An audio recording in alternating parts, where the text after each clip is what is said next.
I am sitting down with one of my newest business partners, Kristy DeWitz. How's it going, Kristy? Doing well. I'm excited to be your first agent back on the podcast. I'm excited too. So if I fumble at all, it's all on me, and you guys are gonna love Kristy. She's gonna just bring tons of value. And you guys know on this podcast, my goal is really to tell how business people came from wherever they did, decided to get into the business that they're in, predominantly real estate, and develop something just massive. And as I've gotten to know Kristy a little bit, and I don't know you well, it's pretty cool to see what you've built because it's becoming more and more massive, and you're taking more and more market share in the real estate industry. So my first question for you, as we just kick off this conversation, Kristy, is like, take me back before real estate. Like, who was Kristy before real estate? Absolutely. It's there's a lot of layers to my journey getting to the real estate one. But I grew up as a diver. So I was doing flips, and at age 11, I got into very competitive diving. So for half my life at the time, from 11 to 22, my whole focus was diving. And in diving, it's not a very common sport, and so people don't really know about it, but it's a very terrifying sport. So you can get hurt very easily. Your mental game has to be very sharp, because if you're mentally not on a day, there's high risk involved when you're hitting the water at 33 miles an hour. So, okay, before you get too far, because I don't even know, honestly, if I've ever jumped off a diving board, period. I'm from New England, and like pools just weren't a thing. So like, how high were you diving? Yeah, anywhere from 1 meter to 10 meters. So 3 feet off the ground to 33 feet off the ground. Holy shit. And when you stand on top of 10 meter and you look down, it's high. And if you land wrong, like, you can land in the hospital. Like, you can puncture your lungs, you can break all the capillaries in your back and start bleeding. Like, it can get very dangerous very fast. Yeah, that's pretty insane. So I'm doing this backyard renovation right now, and we just put up this like pavilion, and it's like 14 feet high at the edges. Okay. And as soon as they finished, it hangs out over my pool, and I was like, boys, we're going up. I have 9-year-old boys, and I was like, we're going and we're jumping off this pavilion. And my wife was like, no, you're not. You're going to die. And I was like, that's all right. I'm well insured, so like we're good. But okay, so you get into this at 11 years old. 11, and I was always a daredevil, and I started in swim team. I can't swim to save my life. And so I told my parents, I just want to dive. I had the trampoline. I was breaking my bones back then, just doing crazy stuff. So my parents put me in diving, and it just stuck, and it was my thing and my focus. Wow. Okay, so did you go and dive in college then? Yeah, I dove for Northern Arizona University. Okay. Qualified for Olympic trials, but the timeline of when the next Olympics was, it wasn't realistic. And after college, it's very difficult to keep diving just because it gets very expensive and it's complicated. It's I haven't seen hard. a lot of like rec leagues for keeping up with diving. Yeah, no, it's not like difficult softball. to keep going. Yeah, so what would you say is the thing that diving taught you mentally that has helped you now in your adult and career life? Yeah, so many things that I didn't know it taught me until really after college, when I was getting into all these jobs I tried.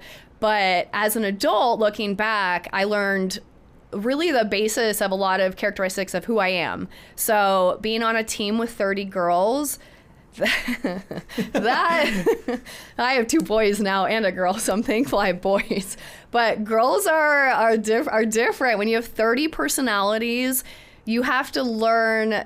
I mean, there's just drama. So dealing with 30 girls for 4 years, it just taught me a lot of how to work with people, how people think differently, how to really manage relationships, even if you don't naturally click.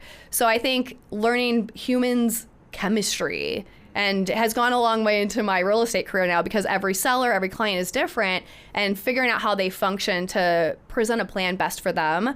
So dealing with that many personalities and all females, I think really taught me some really good relationship skills. I really love to hear that because since we're both parents, I think we have kids who are both of the age where they wonder sometimes why we're putting them through certain things. My boys were at a footwork clinic the other night, and my son was like, I don't even want to do this. I want to play basketball. This is for football. And I'm like, Bear, it's more about the mental discipline that you're developing in doing this. And it sounds like that was the same type of thing that it helped you with, was that mental discipline in helping navigate relationships. So, okay, most real estate professionals, I shouldn't say most, but a lot of real estate professionals don't go straight from college into real estate. I find there's a journey. And was it straight from diving into real estate for you, or did you kind of try some other things? I did a whole lot of things.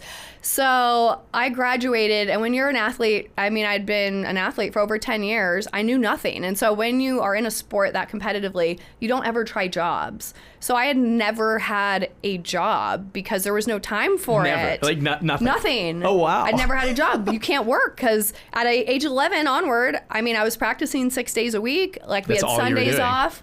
Yeah, and if you're in school and you're not homeschooled, like you're in school all day. So I had never had the opportunity to try anything. So, and I really went to college to dive. I was focused on sports. If I hadn't been diving, I don't know if I would have gone to college because I didn't have a focus of anything I wanted to do. I didn't know who I was, what I wanted to do. So right out of college, I got 3 jobs.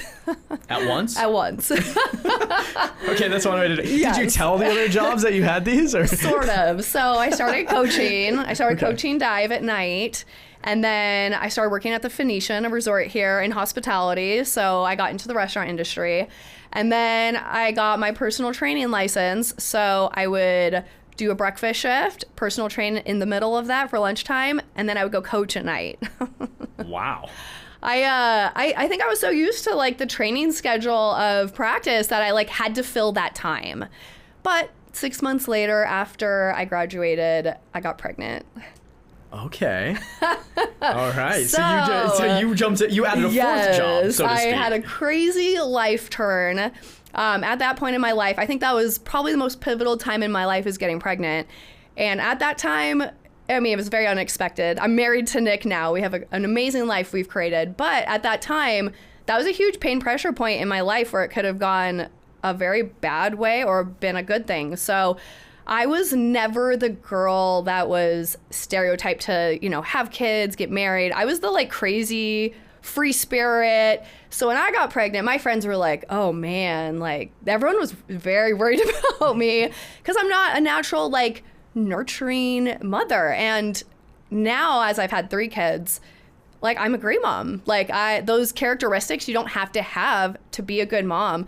But I go backwards to say that I didn't have a whole lot of support getting pregnant, and a lot of influences in my life at the time were not, on board with, oh man, I had a lot of doubt. There was a lot of people giving me doubt about me having children. So I'm always interested, Kristy, in like just what's going on in someone's mind, because, and I think probably every one of us either listening or both of us sitting here, like we have relationships where, you're pretty young. So you're like 23 at this point? 22. Okay, 22 years old. You get pregnant. It's unexpected. You weren't building towards that per se.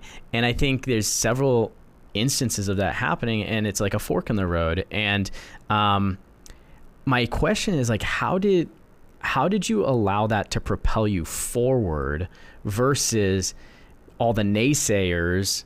And allowing like to slip into almost like this victim mentality, I want to call it, yeah. Of like, oh, woe is me, my life is over. It seems like you kind of went a different direction. Could you bring me into that a little bit? Yeah, absolutely. I'm a very transparent and raw person, so you're gonna get truth. And you can always tell me like, no, I'm just not gonna go there. Yeah. No, I had a rough childhood. I had trauma happen in my childhood that I realize now has like propelled me to be very successful now, because I am very resilient, I'm very driven, and I do know who I am. So when that happened, it was a very scary time, but I've done so much scary things in my life. I relied on myself, and I was like, I'm going to do this. And Even in the first ultrasound, I was like, wow, that is a human life. That is my baby. Like, it doesn't matter what else is going on in the world. Doesn't matter. I mean, I had no money. I had like $2,000 in my bank account. Like, that's a very terrifying time for a 22-year-old. And so, it was, but I was determined. And that determination, even in those hard life situations, I can see now has propelled my career in whatever category that has been in. So then how did you get into real estate? Yeah, so crazy story actually. So after I had Tucker, my son, I started an Instagram account and I was in the fitness world. So every day I posted a mom and baby workout on my Instagram. Okay. And they were 15-minute workouts every day, just like any content creation. It's a lot of work. But back then in 2014, social media like had just started. So Instagram, it was maybe a year or two old. There was no influencers like it is now and all the la la la and sponsored posts. You weren't getting brand deals and stuff? Okay. Yeah. So I was one of the originals on Instagram and I had all these videos go viral with my son and I. And within the first month, I had over 100,000 followers. Wow. And so my brain went into like, cool, how can we monetize this? So I reached out to hundreds of brands and asked for free stuff. 23 years old now. And I was like, hey, Pampers, can you send me diapers? Hey, a furniture store, can you send me furniture? Literally everything I asked for, people sent me. And so I got into this mindset of like, if you never ask for things, you never get them. And I had nothing to lose by rejection because I'm good at dealing with rejection. So I built my social media and then I was working at a high-end steak house and I was working Friday and Saturday nights, making really good money because, and at this point I had 3 kids. So I was home during the week doing my social media with them. And then on the weekends, I went and worked at the steakhouse. And so every time I went in for my shift, I thought to myself, how am I going to get on the other side of the table every shift? Because I knew I could be the person on that side versus the one serving them. And so my whole mentality of serving was, how can I build upon some of these relationships? So my first job before I got into real estate, I worked at a car dealership because I met these regulars that had a car dealership, the Schumachers for Mercedes-Benz, and I asked them for a job. I straight up, after, serving them for a couple months, I was like, hey, can I come work for you? And they're like, what do you want to do? I was like, what can you do? I'm like, anything. What do you want me to do? So they created a job for me in the car industry. So I worked there and I have a point to all this. I'm talking a lot, but I have a point. So I worked there for 3 months and I hated it. It was not for me. I hated having to like physically be somewhere for periods of time. I didn't feel like I had control of my life there. And when you do car sales, like shout out to all the car sales people, you have to be at the dealership selling. So seeing that trajectory, I was like, that's not gonna work with my kids and who I am. I'm a freedom junkie. I have to have freedom. So after 3 months, I was like, hey, like this isn't for me, and I quit. And so all these jobs I've had, my resume would be like 5 pages long because I would try jobs, but the important part of me trying jobs is that I would quit if I didn't like them because I would refuse to be unhappy working for somebody or doing something I don't like. So I want to pick up on like 3 different things that you said. And the first was it goes back to the brand deals. It was, if I don't ask, I'm not going to get. And that is just a sales principle that I think has been on the front of my mind like a lot lately. I think in 2020 to 2022, we got into this mentality, at least a lot of agents did, where, oh, we're a service industry. And I hate that. And I don't know if you would agree with this or not, but like we don't get to service business until we've sold. And like we are salespeople, and the difference in mindset is in service, I don't necessarily have to ask because the client is there. But in sales, I have to procure the client by asking. And it sounds like you, even early on, were willing to put yourself out there, and you said, because I can face rejection. And I don't know, like what would you tell like a new real estate agent, or maybe an experienced, and not just new, it's even experienced agents. All of us, we sometimes don't like rejection. Like, how do you make peace with rejection, Kristy? The whole real estate industry is all rejection based. I mean, like we go on hundreds of listing appointments, and some people just don't like you, or you get into it and they don't like the offers they're getting. Like the whole basis is around rejection. And I always say we almost sometimes become therapists for people. And when I got into real estate, I was not prepared for the emotional load of clients. So I think that was something I had a learning curve with, where when people are heated emotionally, they first blame who's ever closest to them. So if they're stressed about their move, they're gonna carry that stress to you as the agent. And so I really think real estate agents have to learn to be very resilient. I've learned over the years, I can't control what other people are thinking about me. That's a hard lesson to learn, because I would take responsibility early on, oh, this person's so mad, and I would feel bad that I somehow caused it. And I was like, wait, I did not cause this. So being comfortable with rejection, I think, it takes time to learn that. And it's based on your past life experiences. I think you nailed it right there. I totally agree with that. It's based on experience. You cannot teach someone how to deal with rejection in a classroom. I'm big in our offices about training, but you cannot train how to handle rejection. You have to experience rejection and understand okay, what's happening now in my psyche, and be able to notice that and move through it. Another thing that I think was just really interesting that you said, and I wanted to ask you about it, was I think you said you tried a bunch of jobs and would quit pretty quickly because you refused to not be happy. Was that what you said? Yeah, I didn't want to be I think the generation before us, the mentality was you go to college, you get a job, and you stay there for 40 years, and you take your 401k out, and that's your life. And I saw my parents do that. I saw my husband's parents do that. I was like, that is just not for me. So how do you define happiness? In finding accomplishment in things. And so Susie Hubeck, who is my aunt-in-law, actually. Oh, okay. I called her once, but right as I was getting into real estate, and she was like, Kristy, I want you to tell me what your one word is.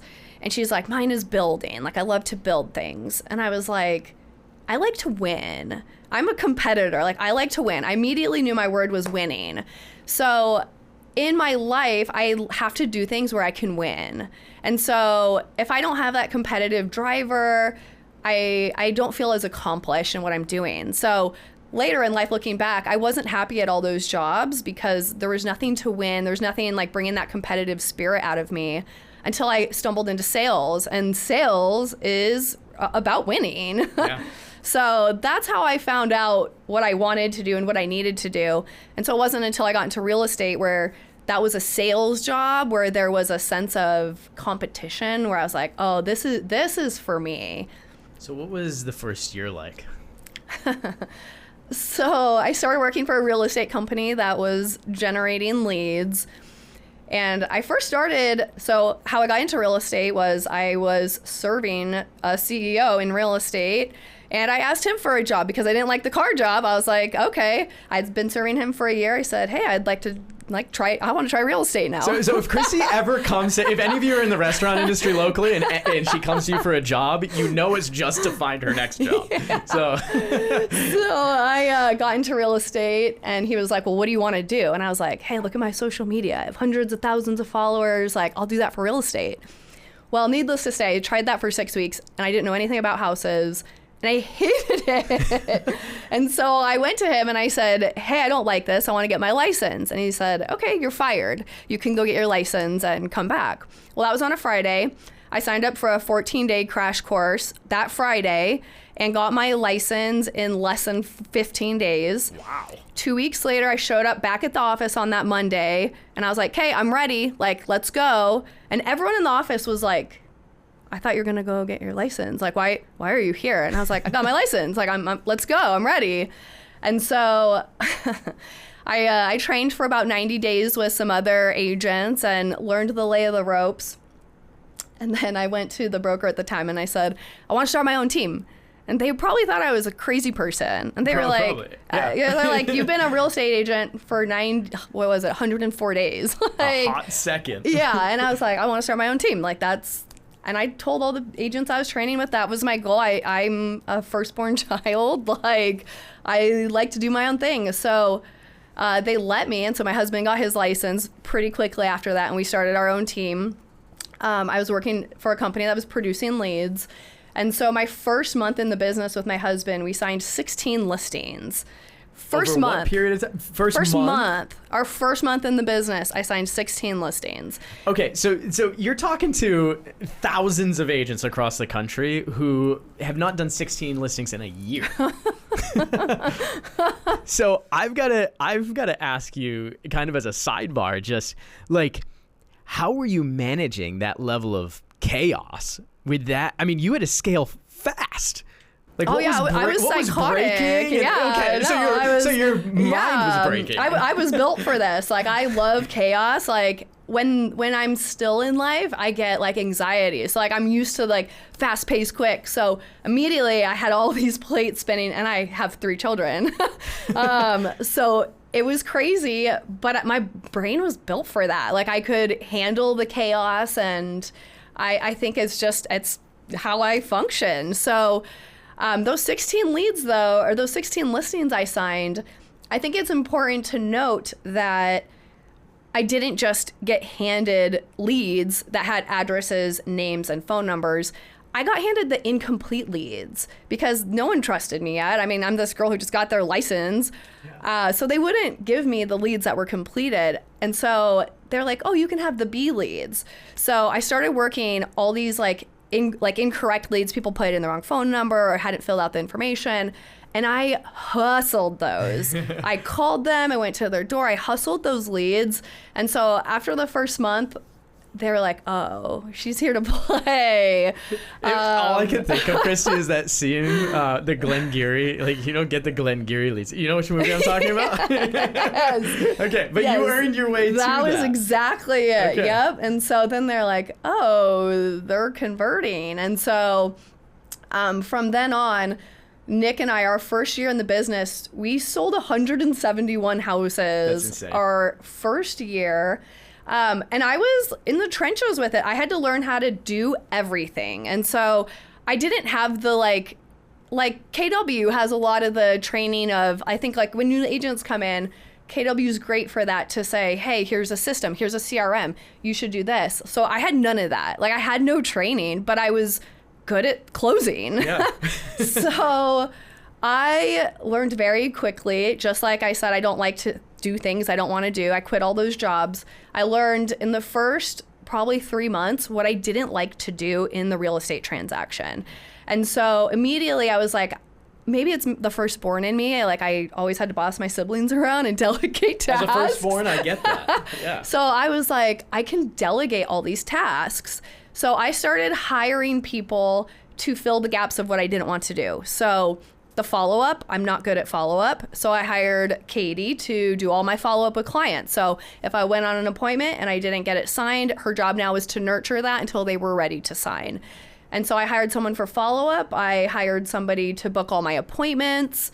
I had an amazing TC that I started paying her extra to do more tasks related to the transaction. So I was no longer doing any DocuSigns. Like, within 3 months of me being in the business, I've never sent out a DocuSign, because I was like, I can tell other people how to do it. So like, those things are time consuming.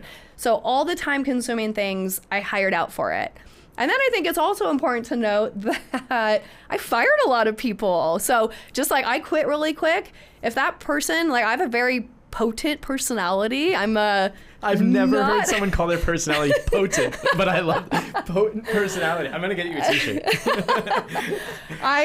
Some people just are not gonna like my style, and that is great. Like, if you don't like me on my team or how I function, like, perfect. Let's not like waste each other's time. So I hired a girl to like do a lot of admin stuff for me. And she was like, well, I can't work Saturday and Sundays, after I had hired her. And I was like, oh, well, a lot of business happens on Saturday and Sundays. Like, this isn't going to work. And she was like, please don't text me. Like, can you please email everything? I was like, no, I'm in the car all day. Like, I have to text. So just like learning personalities and who I was hiring. And then, it wasn't an emotional firing process. It was just like, hey, like, I'm not a good fit for you and you're not a good fit for me. And there's like no anger in this, like there's no resentment, like we're just not a good fit. So for building my team, I mean, I went through probably 3 or 4 different styles of teams very quickly because I am only at like 4.5 years in the industry and I've had several different styles of teams, but it was because I had to figure out things that worked really well because the client experience is so important. And so I was building those teams for the client so that they could have a streamlined, smooth process. So the trial and error really got me there very quickly. And by not wasting time with, oh, I hope they're not mad, I hope they're not sad, like it wasn't emotional, it was strictly business. Well, I think like you've really alluded to it a few times. It seems, Kristy, like you're really comfortable in your own identity. Like you know who you are, and because of that, you don't have to be apologetic for it. It's just like it's kind of whether with a client and facing rejection, or with a hire and them not jiving with you. Like you have this awareness about you. It seems like where you're like, hey, this is my personality, and it's nothing personal. It's take it or leave it, and that's not a selfish thing to emote an experience like that. It's actually what's best for the other people too. Not every client is the right client for you. Not every hire is going to be the right hire for you. And if you can get into that mindset of trial and error and iterate, and I'm going to fail, and it doesn't mean it's the end of the road. It just means it's what's going to happen next. Like we can go much faster and scale up much quicker. The other, one thing, like, as you're hiring out all of these different things, I don't know if you've noticed this, but sometimes I see agents that want to introduce leverage into their life before they've earned the right. And I always ask this like diagnostic question to agents of like, have you earned the right to whatever it is that you're trying to get rid of?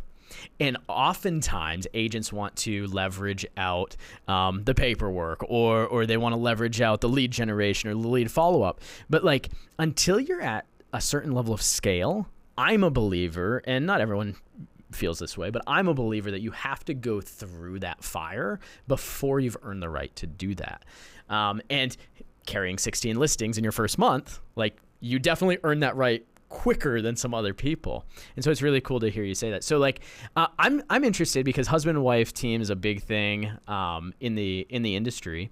And how have the breakdown of roles between you and Nick played out? Absolutely. I always I always joke that we haven't killed each other yet.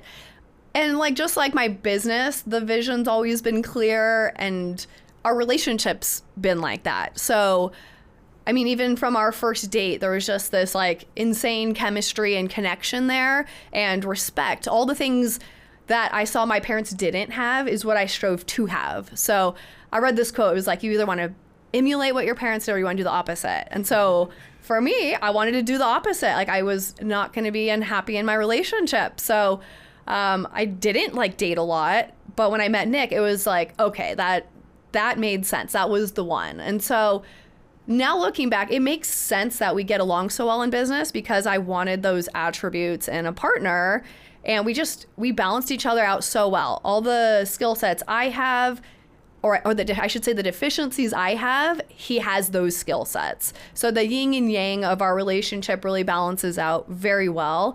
And so for listing appointments, the power of that family feel has been really important. And so you both go on listing appointments? We both go on every listing appointment together. I've never gone on a listing appointment by myself. Wow. So I really believe in the power of having a partner because having a potent personality, if someone doesn't like my style and my chemistry, then they're for sure going to like Nick's chemistry.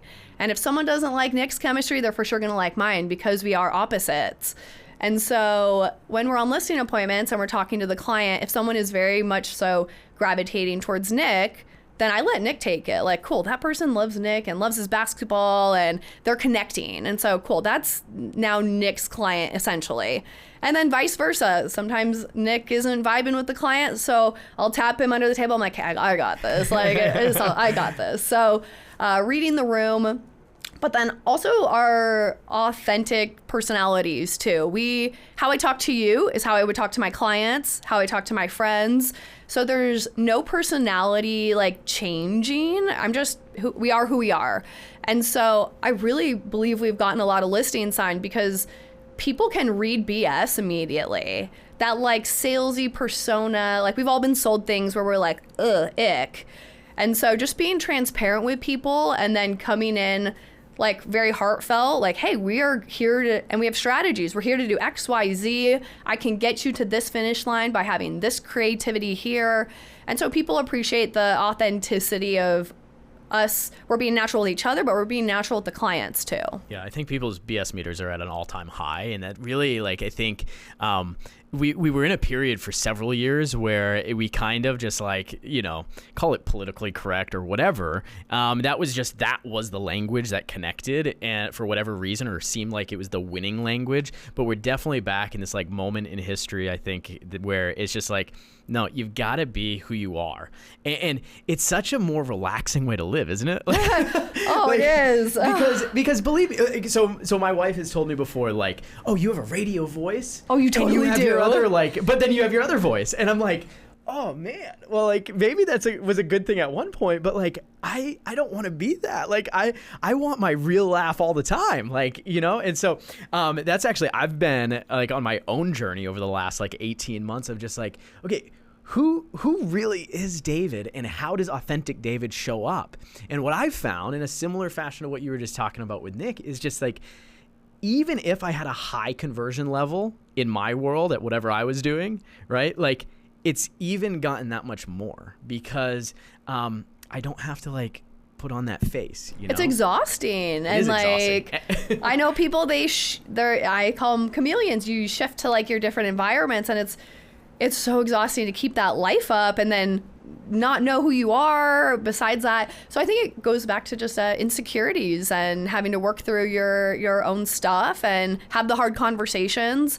Nick and I are very blunt with each other. So we had a lot of early success because we would leave an appointment and then rip each other. And we still do this. Like, I'd be like, oh man, I hated how you said this. Like, maybe position it this way. And then he would be like, I don't like how you said like that commission talk. It like, I didn't like it. So we take each other's very direct and honest feedback, and it's not personal. I mean, we're in business. Like, we are trying to be better. Yeah. So I think we both push each other to be better, and we evaluate how we're doing. And it's in everything, even in our parenting at home. Like, hey, I didn't like this. Maybe we should try this. And trying to figure it out as a team without there being any resentment in it. Why do you think that works? I would tend to be a person that holds more grudges, or I like fester on things that bug me a little bit more.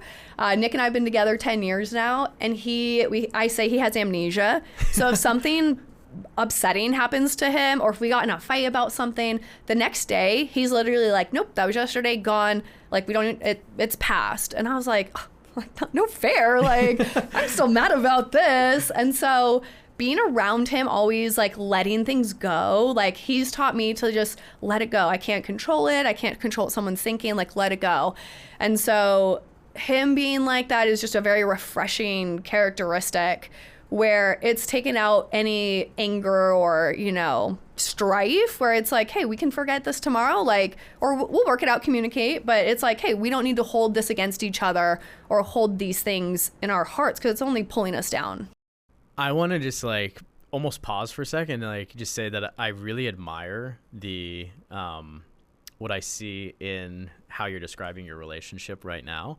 You used the word respect early on, and how that respect, like in everything, like you're saying, it just reflects that respect that you have for Nick.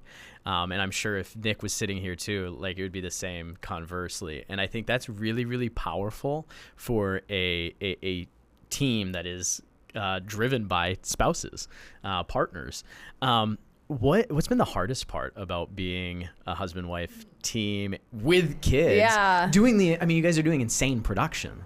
So yeah. Like what the hardest part, I think, like for me, so Nick would probably have different hardest parts, but For me, the like work-life balance with the kids, like the first 2 years we got into the real estate business, I mean, it was a crazy time. Like things have obviously slowed down since then. But like I had to sacrifice 2 years of my kids' lives essentially to do what we did. And, you know, we did have to, I'm not going to say it was the right or wrong thing to do, but in those first 2 years, like we really like built our entire foundation for our business, which will pay off, I think, in the future. But those first 2 years, like my kids took the beating on that, right? Because we weren't around as much and we put in that sacrifice. So I think for all entrepreneurs, if you're in real estate or running your own small business and you have kids, I think we all like that grind is very, very difficult. And there's a very fine line of, you know, where you not neglect, but your kids start taking the toll of that. So about 2 years in, we hit that mark where we were like, dang, we're messing up, or like, we need to refocus. And so we took a small break and we're like, hey, let's figure out how we can fix this. And so my brain, I'm very much a problem solver. So I think like that was the problem. Like, how do we get our kids to be the forefront again? And so now what our business looks like is we work very, very hard from 8 to 3 when they're in school. And then I define my success is, can I drop my kids off at school in the morning and can I pick them up from school in the afternoon? And so that's how I've built my business. And then the support of my team can pick up the slack from 3 to 8 p.m. when other things are needed, so that we can refocus our energy and be very concentrated in work during school. Kids are home. Now we're 100% focused on the kids. That's really cool. There's a segment of the agent population out there nationwide who made it through the difficulties of 2023, and even though their business was way, way down, but they made it through, and like they are persisting and they like want this to work, but their production isn't where it is. And so maybe they're like where you were a couple years ago, just like in that grind, and they feel like they're missing their kids or letting their kids down. What would you tell that agent? To figure it out, like figure out how you can make it better. And so like I had Tina is part of our family still. She was, during those hard times, she was the one taking care of the kids and at our house. So she was at our house and making the meals and helping. And so she helped a lot. I mean, I think a lot of people that fail in real estate are failing because they don't have the discipline and they don't have the work ethic. And so if you feel like you do have that, like you're gonna figure it out. So I think the agents struggling maybe aren't, where we did have a slow year, like 2023, it was a big hit on my business too. The work ethic becomes more important. The discipline becomes more important. So I think you have to figure out, and you have to map your schedules out and figure out what your priorities are, and then figure out how to find the pain pressure point, figure out how to fix that. Yeah. Don't you think a lot of it comes down to just intention as well? Like being intentional. Absolutely. Like if I have to like go back, whether it's any of our businesses or my personal relationships, there's so much that like when you step back out of the situation, you're like, wow, we could have avoided that, or it could have played out so much differently if we had just been a little bit more intentional with the preparation specifically.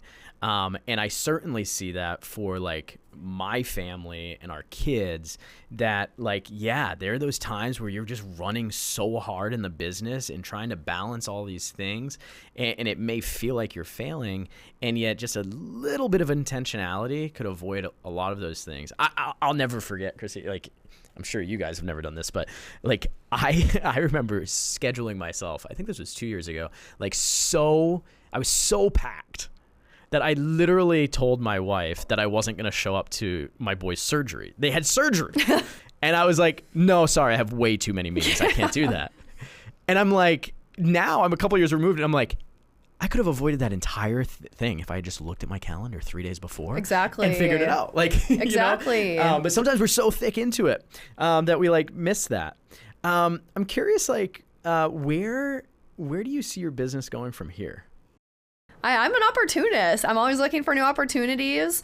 I think a lot of us are presented opportunities all throughout our entire lives, and figuring out, so I don't know where the next steps are, but I'm open to whatever it is. What do you think winning looks like for you in the next few years?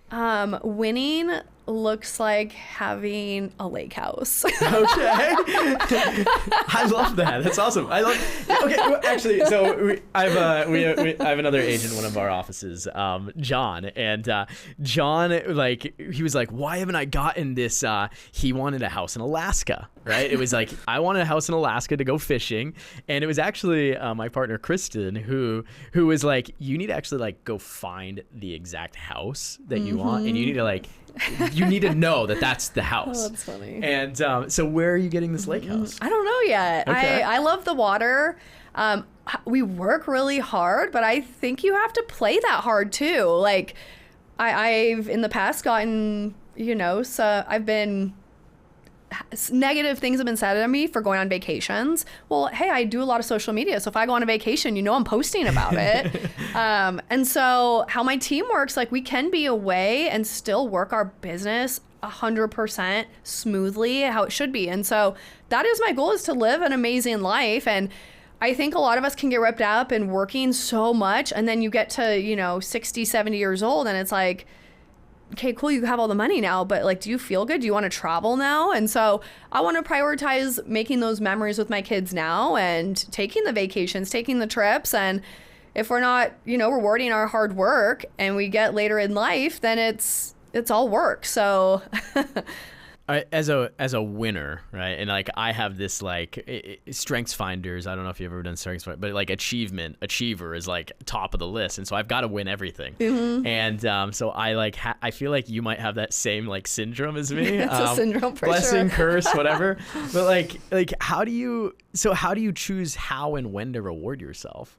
Like, do you have a methodology for that? Yeah. Every vacation I'm on, I book another vacation while I'm on vacation. Okay. I love that. That's awesome. Well, and again, that actually just goes back to what I was saying about intentionality. Like, so you're very intentional about, like, we're going to plan the next one. Yeah, for sure. And you have to do it. A lot of people talk about taking the Europe trip or, doing all these things. Well, first you deserve it. Sorry, Jamie. I've been doing that for 3 years. Are you taking the kids or not? Is it an adult trip? Okay, those are just an adult trip. Yeah. Vacations are without kids. Trips are with kids. That is great. You need to tweet that. That's a trademark that. That's awesome. Well, hey, I could talk to you for a lot longer. This has been really fun, and thank you for just like being really authentic with us in this conversation. I want to ask you just 3 rapid fire questions. All right. I ask them to every single guest. What is the most influential book in your life and why? Ooh, the Bible. Okay. Why? God's the center of my life, and I mean, not to get too personal, but I think I was in a situation very early on where I could have had an abortion, and I think it would have ruined my life. But I think having faith in the Bible like really made an impact in those decisions. And I truly believe I've been blessed because of some of those decisions I've made. And so I think that has to be the focus of our lives. And it's amazing when you have a foundation that you can like look to like that. I love that. Who is the most influential person in your business and why? I mean, maybe Nick. Okay. Because,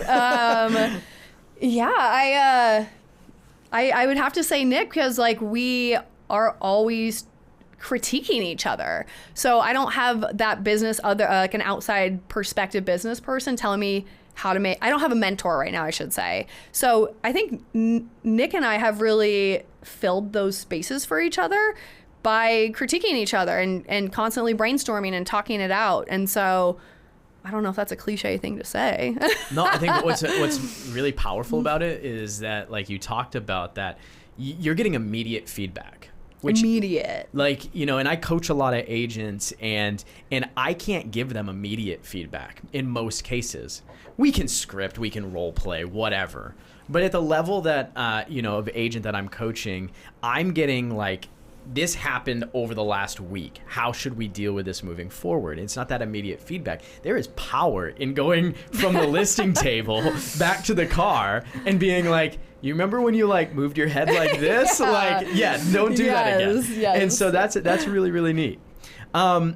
Hey, I think we both probably have similar personalities in that, like, when we're gonna do something, we push the chips all in and we just go for it. And I really believe that the most successful people in real estate function like that. And so if there's something that you could say, like one piece of advice for how someone could just push the chips and like go all in to real estate, like what would you tell them in order to do that? You have to say yes and you have to do it. And so I have so many friends that are like, I want to do this business. I want to do this. And I'm like, hey, well, it's been years. Like, why haven't you done it? And so I always take the step because I'm not scared to fail taking the step. So I have all these yeses that I've said yes to, and not every decision's a good decision. So not all the yeses have been worth it, but I've learned from those situations. So if you're thinking about going all in and doing it, you have to do it, like you have to tell yourself you're all in, and you're not gonna like let all the worry and all the what ifs. I think a lot of people focus on the what ifs, what if. When I got into real estate, my restaurant fired me basically. They were like, you can't have another job. You have to be a career server. And so and then Nick, it was COVID. We started during COVID. Nick worked for the restaurant industry. He sold restaurant equipment. So he basically got laid off. So we were both jobless getting into real estate before I signed our 16 listings. And we were just like, we have to do this. So I think people need to push themselves and block out the what ifs. Yeah, there's a lot that can go wrong. But if your brain is focusing on what if, you're never going to be to go all in. You got to get up on that 10-meter diving board and just jump. Just jump. You have to jump. Not enough people are willing to jump. Kristy, if listeners want to connect with you or they have Arizona real estate needs, what's the best way to get connected with you? My Instagram is still called the Baby Fit Gym. The Baby Fit Gym. All right. Yeah, that's when I first started. Instagram won't let me change my name to my name because I made my Instagram account so long ago. So I post a lot of my real estate content on that page still. Can we still find like baby push-ups and stuff? Yeah, if you scroll back, you'll see when I was fit. The gym got lost for a couple years there. When you're in your car going on 5 appointments a day, you can't hit the gym. So I finally got my fitness back in line. Awesome. Well, hey, thanks for hanging with me. Of course. This was really fun. And guys, I hope you enjoyed tuning back into Real Talk with David. I'll be bringing you guys episodes, interviews packed with value just like this one so that you too can go all in and live the big life in real estate that you want to live. So we'll be back here next Tuesday. Kristy, thank you. I appreciate it. And with that, guys, I am signing off. Until next time, go play all in.